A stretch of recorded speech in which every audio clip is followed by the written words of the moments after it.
পুরীর মন্দিরে মহাভোগ রান্না চলছিল। হঠাৎ ভগবান জগন্নাথ এসে বললেন, আমার খুব খিদে পেয়েছে, তাড়াতাড়ি খাবার দাও।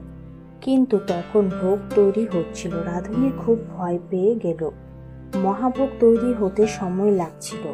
ভগবান বললেন, যতক্ষণ খাবার তৈরি হচ্ছে ততক্ষণ আমি পাশের গ্রাম আমার ভক্ত মাধবের বাড়ি থেকে ঘুরে আসছি। এই বলে তিনি সেখান থেকে চলে যান। গ্রামে গরিব কৃষক মাধব খিচুড়ি রান্না করছিল। হঠাৎ এক সাধু বেশে ভগবান তার দরজায় এসে বললেন, আমার খুব খিদে পেয়েছে, তুমি কি আমায় খাবার দেবে? মাধব তৎক্ষণাৎ আনন্দে তার খিচুড়ি পরিবেশন করলেন। ভগবান তার ভালোবাসার সাথে গ্রহণ করে বললেন, এই খিচুড়ি আমার মহাভোগের থেকেও প্রিয়। মন্দিরের পূজারী ভোগ নিয়ে এসে দেখলেন ভগবানের ঠোঁটে খিচুড়ির দাগ লেগে আছে। সবাই বুঝতে পারলেন ভগবান ভক্তির আস্বাদ গ্রহণ করেন, ভোগের নয়।